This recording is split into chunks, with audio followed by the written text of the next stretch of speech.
Time now for the Nick Hart Show, our weekly chat with the Gibson Southern Titans head football coach, Nick Hart.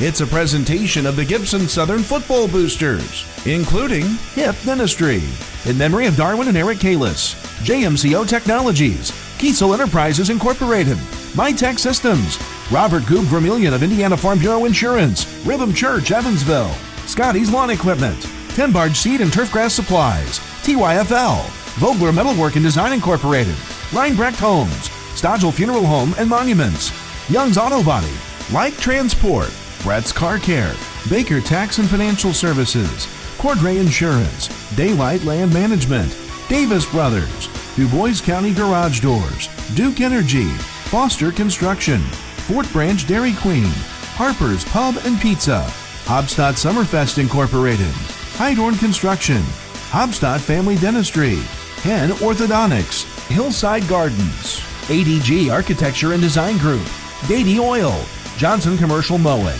in loving memory of Zach Bailey, Julia's School of Dance, Kathy Solman Photography, Make Your Mark, United Fidelity Bank, Vertical Tile, Grandparents of Jackson Adams, Tri-State Fence, Emerson Cattle Company, Iron Horse Bar and Grill, Deborah Borchelt, and Pole Concrete. The Nick Hart Show, a special presentation of the Gibson Southern Football Boosters, Wabash Valley College's Radio, TV, and Digital Media Department, and 89 Won the Bash, starts now. Good evening and welcome to the Nick Hart Show here on 89.1 The Bash. Cole Carter and Kyler Gammon with you. It's the Week 5 episode here in the 2021 season. Already hard to believe that we're halfway through this football season, but still lots of football left to go for the Gibson Southern Titans, and that's a good thing because they had a tough loss back on Friday down in Bowling Green, Kentucky at South Warren, where the Titans lost 42-7. And really, Kyler, from start to finish, the Titans just did not have enough to face that powerhouse of South Warren. Yeah, and I really thought that they may have had a shot to really get something going after Drew Foster had the big interception kind of early on in the game because, you know, like I said, and we knew it was going to be a shootout, but we did not expect it to be this much of just dominance by South Warren. But like I said, I thought that they may have had a shot whenever Drew Foster had that interception, but South Warren's defense, you know, it really came to play, and it was really just interesting because, just like we've said, we had never seen Gibson Southern get punched in the mouth before, and seeing them get punched in the mouth, it's not great in the moment, but in the long run, it really benefits the football team. Yeah, getting punched in the mouth is a good way to say it because the Titans had not faced a deficit the entire season. Prior to Friday night, they led, in the first 3 games, they led the entire way, most of the time by multiple touchdowns, but definitely a tough environment to play on Friday night.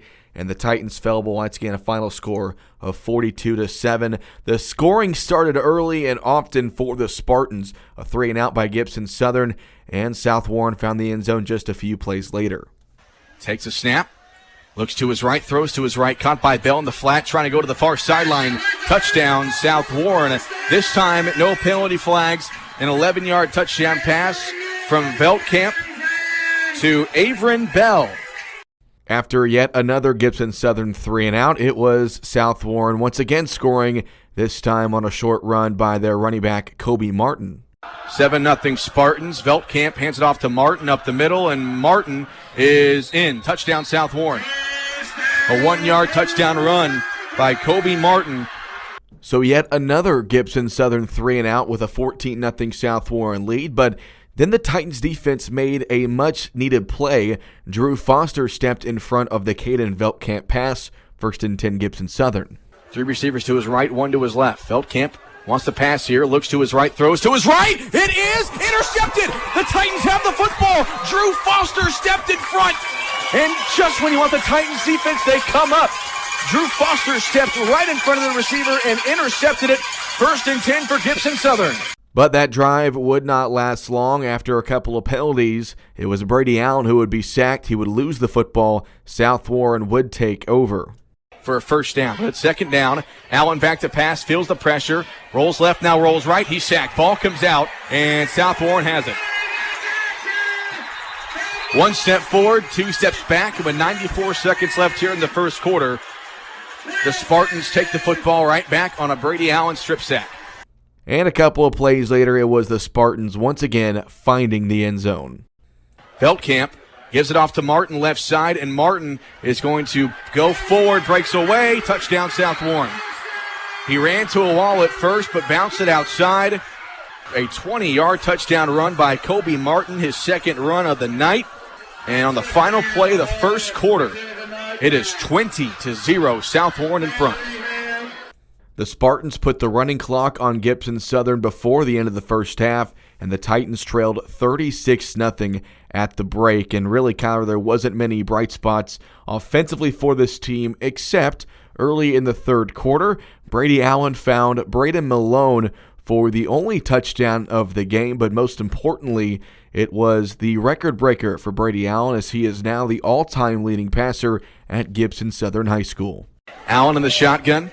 Takes a snap, back to pass, looks to his right, now looks left, throws one down the field. He's got Malone, he's got it! That's the record! Malone to the end zone! And Brady Allen is the all-time leading passer at Gibson Southern High School. He hits Braden Malone for a touchdown, and the Titans find the end zone, and Brady Allen makes history. So once again, final score from last Friday, Gibson Southern falls to South Warren 42-7. The Spartans improved to 2-1. Gibson Southern falls to 3-1. They've got a big game against Southridge coming up this Friday. Even though it's not technically a conference opponent, it feels like Southridge is, a big foe of Gibson Southern. They face each other every year, and it's always a tough game between these two teams. Yeah, Southridge, they are so well coached. Great athletic program in general between baseball and basketball and football. They are phenomenal. But, looking on the football side of things, I think it's one thing to look at last year and you look at, we lost them in the playoffs. I think every year is different. I think that, there's new pieces, added, and then there's also older pieces that have already graduated. And so I think that the Southridge team is very young. I know that they've had a couple of tough losses in the year. They should match up against Gibson Southern very nicely. Yeah, it's a Southridge team who just lost one game last season, but they did get hit by graduation pretty hard. They're 2-2 on the year so far. Had a big 58-0 win back on Friday. They did lose to North Posey in Week 3, but then beat Boonville back in Week 2. So kind of hard to tell exactly what we're going to see on Friday night, but I'm sure when we talk to head coach Nick Hart here in a minute, he'll know exactly what to expect from the Raiders. We'll take our first break of the night. When we come back, we'll chat with Nick Hart himself. Don't go anywhere. It's the Nick Hart Show here on 89.1 The Bash. The Nick Hart Show is brought to you by the following Gibson Southern Football Booster Gold sponsors: Brett's Car Care, Baker Tax and Financial Services, Cordray Insurance, Daylight Land Management, Davis Brothers, Du Bois County Garage Doors, Duke Energy, Foster Construction, Fort Branch Dairy Queen, Harper's Pub and Pizza, Hobstadt Summerfest Incorporated, Heidorn Construction, Hobstadt Family Dentistry, Hen Orthodontics, and by Hillside Gardens. Welcome back to the Nick Hart Show here on 89.1 The Bash, as well as BashRadio.com. Cole Carter and Kyler Gambin with you. Just a reminder, the Titans are back in action this Friday night. They will play host to Southridge, their first of two back-to-back home games. That is a 6:30 kickoff. Pre-game show will begin at 6:15. We will now welcome in Gibson Southern head coach Nick Hart. Coach, thanks for your time tonight as always, and we'll go ahead and jump right into it. Obviously, last Friday night, not the result that you wanted. What were your overall thoughts from Friday's game? Well, South Warren's really good. It's the first thing, and we knew that going in. And they're even better than I thought that they were, and I thought that they were really good. I think the thing we can take out of it is we had a lot of unforced errors, whether it be physically or mentally, that led to a lot of their big plays. And so, they're really good and better than us, but they didn't need our help. We helped them out along the way. And I think, it's a great lesson to learn right now about how some of those little things against, teams that you're not more athletic than or stronger than, how they make such a big difference. We had to play a perfect game, to hang around with them and have a chance to win. And we were far from that. And so, think it's a really good lesson to learn here. Is we try and focus on details and getting that part of our game cleaned up a little bit as we head into an important part of the season. We talked in the previous weeks that you guys have done a great job of jumping out to big leads against these teams, and then last week the script kind of flipped on you guys as it was 21-0 there at the end of the first quarter. So how hard was that to try to make that comeback mentally, and then doing it against a team that is very talented like South Warren? Yeah, I thought, and we talked before the game, kind of what I wanted to see from us was how we were going to respond. We haven't had to respond to anything, the first 3 weeks of the season. We've jumped out on people and been in control of ball games. And so we were going to have to respond on Friday night. And I thought we blinked for a little bit there, or panicked, or whatever you want to say, there in the second quarter. And what I liked was when we got to the locker room at halftime and we calmed down, okay, and I understand also South Warren's going to play things a little differently up 36-0, but their starters played most of the game, and we come out and we kind of took a breath and calmed down, and we get a stop, and then we go down and score. We played well there for a few drives against their starters still. And I think that's a good way to show our kids, when we just kind of calmed down and we played our game, it shouldn't have been a 36-0 halftime type of game. And again, it's a great lesson to learn now in September instead of in October and November when games really start to count. But, I thought I did like our response there after the half, coming out and getting some positive stuff going against their starters still. You made a good point there that there was really two ways that you guys could look at this loss, and one of those is, it's a bad loss and we can let this define our season, or two is you learn from your mistakes, take it, and move forward, and I can imagine that's what you preach to your guys afterwards. Yeah, I mean, we've got everything in front of us, that we still want to accomplish. We're still undefeated in the conference. The tournament has, in Indiana, losing has no bearing on where you're at in the tournament. So everything that this team wants to accomplish is still in front of it. And, that's why, I think in Indiana, it's so advantageous to go out and play people. And I dislike losing more than anybody. And Friday night was not fun, but I think we can become a lot better football team from playing a team like South Warren than playing somebody that we would beat, 55-0. I think there's a lot more to be gained and learned playing against great teams because they can expose your mistakes. We could have, we didn't make awful, horrible mistakes, but just minor details of safety alignment or, something of that nature might have let them have a big play where, when you play, people that you're physically better than, you can't get that, same result. Your physical ability can cover up, what you've done, the mistakes that you've made, like pre-snap with alignment assignment, stuff like that. And they definitely exposed, some of those mistakes for us. And so that makes film session a lot easier for us because it's hard to tell a 17-year-old kid when we get a loss of 3, hey, your alignment here could really hurt us in the future. We do, but I don't know how much we get believed. But you play a really good team like South Warren and you say, hey, look, your alignment here really hurt us, and here's why. I think, we can grow and learn from that tape. How hard was it to prepare for this team in practice last week? Because it's hard to replicate the talent they had and really how physical they were. So from your perspective, how hard was it to prepare for them in practice last week?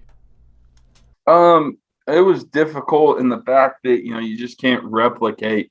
And here's kind of the nice thing. I think, everybody on our schedule probably ran to go find that tape, with us getting held to 7 points.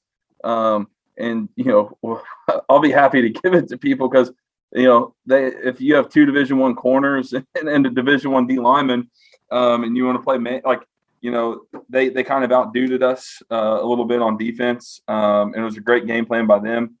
But again, like you're saying, it's hard for us to replicate going up against the type of defensive backs that they had. And, I think too, they had a couple of guys out there that had not played in their first couple games, be it from injury or close contacts or whatever it might be. But I don't know if it was, so much being difficult to prepare for. And the fact, I thought our defense, now we still made mental mistakes and there's things that frustrated me with what we did on the defense side of the ball. But in fairness to them, they were playing on a slanted field the entire night with our backs against the wall a little bit. But, we had – but defensively, for example, we were playing man. We knew they're on a – I think it was the second drive. We had a chance to get off the field. It's like a 3rd and 7. Even though they were playing on a shorter field, we have a chance to get off the field, and we're playing man. Everything's covered perfect by our DBs. We have our DN goes inside, so let's our athletic quarterback outside. We had a quarterback spy who forgot he was the quarterback spy. Okay, he picks up 14. It's a first down. So those are the type of the mistakes that we made that we've got to get better at, because 3rd and 7 there, we got to get off the field against an offense like that. And our defense, I thought, did a really good job. We did a great job, I thought, against the run. Our D-line and linebackers, I thought, really did a good job. We let that one get loose later in the game, but I thought we did a good job against their run stuff and, for the most part against the pass. But, yeah, it is hard to replicate, some of the athleticism. I mean, their defense, the corners probably get the notoriety because they have the Division I offers, but their defense, they just get to the football so well. I knew going in it was probably going to be one of the better defenses we had played since I've been here, and they were the best defense we've played since I've been here. They were extremely impressive on that side of the ball. You mentioned how they were able to point out your guys' weaknesses, and so going forward with your conference schedule coming up, what are those weaknesses that you guys need to address in the coming weeks? It's just, and I think, the best thing about the game of football is it takes 11 guys doing their job. I thought, we had most of our plays, we had 9 guys playing great football, and we had 2 guys not doing their job. And, that got exposed. And I would like to say, man, we should, our defensive line got reached all night, and we got to fix that. And that would be easy. It was just something different, with every single play. It was, a D lineman got reached, and then we had a safety misaligned, and then an outside linebacker was misaligned, or we blew a coverage in the secondary, or we blew a pass protection. We ran a wrong route. It was just kind of, I thought, as we got down, we started making more and more of those mistakes, and the opposite has to happen in that situation. So I just thought, against Columbus North and South Warren's, the best football team we played, but against Columbus North, we almost played mistake-free football, from the mental and schematic part of it, and we did not Friday night. And so I think, again, showing our kids you play 2 good football teams, and here's the difference in how we handled stuff, and here's the difference in the result. And I think it's really great learning tools. So go back and answer your question. There's not one thing we've got to fix. It's a lot of really minor things. And when we show film, there's a lot of plays where we got outduted, and that's not what I'm really worried about. It's the stuff we could control. We just had a lot of unforced stuff, some just mental type stuff that we can fix, and we'll fix before we get to Friday night. Coach, I feel like a broken record for saying this, but that's why you schedule these games. You schedule these games now so that if you're in a panic, then it's the regular season. It's not the postseason where your season's on the line and you're panicking at the same time. Yeah, absolutely. I think back, 2015 for sure, maybe 2017. The only, I felt like the first time we got punched in the mouth and had to respond, it was in the playoffs. We went 9-0 both those years. We never really got punched in the face in the regular season. and I thought it hurt. We kind of blinked for a second, and I thought it hurt us in those 2 years. And there might be a couple others that I'm not thinking of. So we blinked on Friday for sure. And again, they were really good. I'm not trying to take anything away from them. But we blinked a little bit, and I thought then we responded well after halftime. But you're right. That's why we schedule these games. Nobody wants to lose 42-7. But when you go out and you're trying to play people that are going to push you, where hey, I got to play perfect to have a chance to win this game, and then you don't play perfect, you're going to get your tail whooped a little bit. So that's fine. We'll be all right here as we get ready to move forward. So enough about last Friday. Let's look forward to this Friday. How nice is it going to be to not have a long bus ride before the game now that you guys are back at home for a couple of weeks? Yeah, real nice. It seems like it's been a long time since we got to play at home. And we get 2 in a row here against 2 opponents that we know really well and have played a lot of football against over the past couple of years. So really exciting to get back home this week. In front of our fans, obviously, but it's also going to be nice to not have to get on a bus and get home after midnight. So there's a lot of positives for it, but looking forward to playing against a great program like Southridge. So you guys do have Southridge at home this Friday night. You played them twice last year. The first time didn't go so well. The second time, you guys put up a good fight, lost by 3 in the sectional. I can imagine that some of the players still have that playoff loss in the back of their minds, but to you, what's the mindset going into this Friday's game? Yeah, I'm sure some of our kids, would like to. I'm not like a big revenge guy because I think every year is different, and we'd be trying to get revenge on a bunch of their guys that were standing on the sidelines and clapping for their team last year because most of the guys they had graduated. But I think for us, what we got to focus on is their offense is very difficult to defend. They do a great job running it, so we have to have a great week of practice in that sense. But for us, it's just kind of, getting back to what we do and getting our mojo back, throughout this week, getting ready for Friday night and focusing on the details like we talked about that hurt us a little bit on Friday.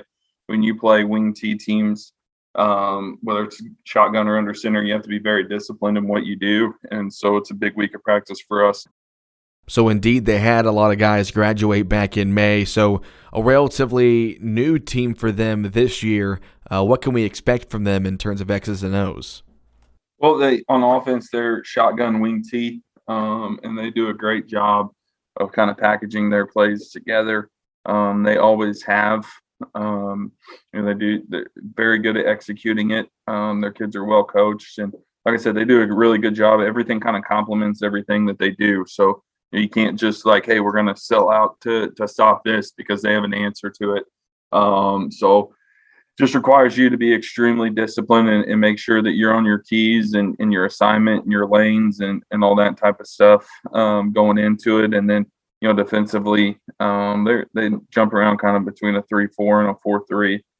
But we'll see that 2 deep shell, a lot of quarters out of them is what they've played against us in the past. And so that's what we expect to see on Friday. All right, Coach. Well, thanks for your time tonight. We appreciate it. Good luck on Friday. We'll chat with you next Tuesday. Okay, sounds good. See ya. We'll go ahead and take our final break of the evening. When we come back, we'll wrap things up and get you ready for this Friday's matchup between Southridge. Don't go anywhere. It's the Nick Hart Show here on 89.1 The Bash. The Nick Hart Show made possible by the following gold sponsors of the Gibson Southern Football Boosters. Hip Dentistry, in memory of Darwin and Eric Kalis. JMCO Technologies, Kiesel Enterprises Incorporated, MyTech Systems, Robert Goob Vermillion of Indiana Farm Bureau Insurance, Rhythm Church, Evansville, Scotty's Lawn Equipment, 10 Barge Seed and Turfgrass Supplies, TYFL, Vogler Metalwork and Design Incorporated, Reinbrecht Homes, Stodgel Funeral Home and Monuments, Young's Auto Body, and Like Transport. The Nick Hart Show is made possible by the following silver-level sponsors of the Gibson Southern Football Boosters: ADG Architecture and Design Group, Gady Oil, Johnson Commercial Mowing, in loving memory of Zach Bailey, Julia's School of Dance, Kathy Solomon Photography, make your mark. United Fidelity Bank, Vertical Tile, Grandparents of Jackson Adams, Tri-State Fence, Emerson Cattle Company, Iron Horse Bar and Grill, Deborah Borchelt, and Pole Concrete. Welcome back to the Nick Hart Show here on 89.1 The Bash, as well as BashRadio.com. Cole Carter and Kyler Gammon with you. A big thanks to head coach Nick Hart spending his time on his Tuesday evening to chat with us. And so once again, Gibson Southern back at home this Friday night against a familiar foe in Southridge. And Kyler, we always know, regardless of who's playing on either side, it's always a great game when the Titans face off against Southridge. Oh, without a doubt, they are so incredibly well coached, and they have tremendous, football programs, basketball programs, and baseball programs. But especially their football program, they are so phenomenal. They're so well coached, no matter what team that they have. So, like I said, I think it's gonna be really interesting, for the defense to stay on its keys this game. Southridge is very good at running their shotgun wing tee, just like what Coach Hart talked about, and they could beat you on any given play. Yeah, you mentioned Southridge being very successful in other sports. They just won the state championship in baseball back in the spring, and they even had a student get drafted by the Chicago White Sox. But we're focused on football and focused on this Friday night. It should be a good one. Kickoff at 6:30. Pregame show will begin at 6:15. You can listen live right here on 89.1 FM. We're also online at BashRadio.com. For those of you that normally use the Bash Radio app, we are working on getting that fixed, and hopefully we get that up and running in the near future. So, Kyler, any last words? No, I'm just ready to be back at Jack Joe Memorial Field, and I'm really, really interested to see how can Gibson Southern bounce back from that loss, and how do they clean some stuff up, just like what Coach Hart talked about, and it should be a fun one on Friday night. So we will indeed see how the Titans bounce back at home this Friday against Southridge. So thank you for listening to the Nick Hart Show here on 89.1 The Bash. For Nick Hart, for Kyler Gammon, I'm Cole Carter. We'll talk to you on Friday night. Go Titans! The Nick Hart Show has been brought to you by the following Gibson Southern football boosters: Brett's Car Care, Baker Tax and Financial Services, Cordray Insurance, Daylight Land Management, Davis Brothers, Du Bois County Garage Doors, Duke Energy, Foster Construction, Fort Branch Dairy Queen, Harper's Pub and Pizza, Hobstadt Summerfest Incorporated, Heidorn Construction, Hobstadt Family Dentistry, Penn Orthodontics, Hillside Gardens, Hip Dentistry, in memory of Darwin and Eric Kalis, JMCO Technologies, Kiesel Enterprises Incorporated, MyTech Systems, Robert Goob Vermillion of Indiana Farm Bureau Insurance, Rhythm Church Evansville, Scotty's Lawn Equipment, Tenbarge Seed and Turfgrass Supplies, TYFL, Vogler Metalwork and Design Incorporated, Reinbrecht Homes, Stodgel Funeral Home and Monuments, Young's Auto Body, Like Transport, ADG Architecture and Design Group, Gady Oil, Johnson Commercial Mowing, in loving memory of Zach Bailey, Julia's School of Dance, Kathy Solomon Photography, Make Your Mark, United Fidelity Bank, Vertical Tile, Grandparents of Jackson Adams, Tri-State Fence, Emerson Cattle Company, Iron Horse Bar and Grill, Deborah Borchelt, and Pole Concrete. The Nick Hart Show has been a special presentation of the Gibson Southern Football Boosters, the Wabash Valley College Radio, TV, and Digital Media Department, and 89.1 The Bash.